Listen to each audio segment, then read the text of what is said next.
બાળકો આપણું સિનિયર કેજીમાં આપણું અંગ્રેજી તો અંગ્રેજીમાં આપણે તારીખ 1ના વિડીયોમાં શીખ્યા છે આપણે રિવિઝન શીખી રહ્યા છીએ કે આપણે આખી એબીસીડી લખતા શીખવાની છે નોટમાં બરાબર તો ગયા વિડીયોમાં આપણે જે સુધી શીખ્યા છે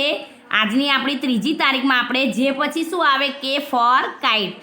જુઓ તમને નોટમાં મેં લખીને બતાવ્યું છે એ પ્રમાણે તમારે નોટમાં લખવાનું છે આપણે આજે કે થી ઝેડ સુધી શીખીશું એટલે આપણી આખી એબીસીડી પૂરી થશે બરાબર તો જુઓ તમને નોટમાં મેં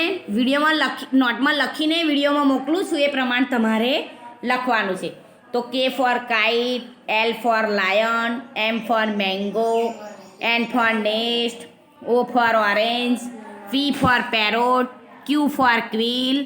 R for rose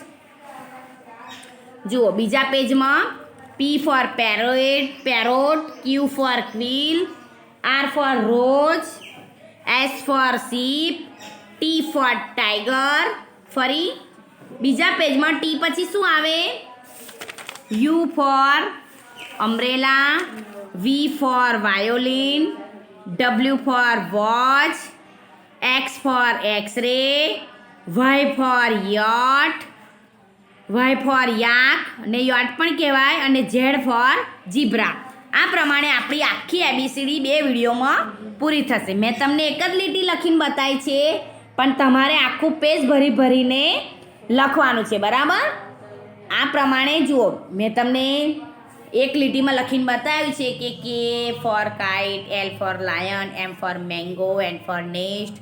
O for orange એ પ્રમાણે તમારે મેં તમને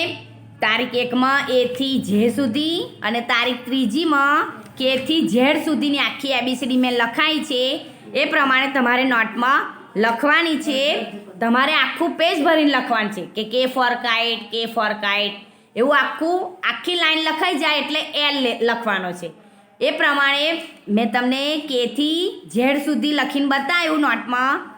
એ રીતે તમારે ખાનામાં આખું પેજ ભરીને લખવાનું છે એ તમારું આજનું લેસન છે ફરી બીજું શીખીશું ચલો અસ્સલામુ અલૈકુમ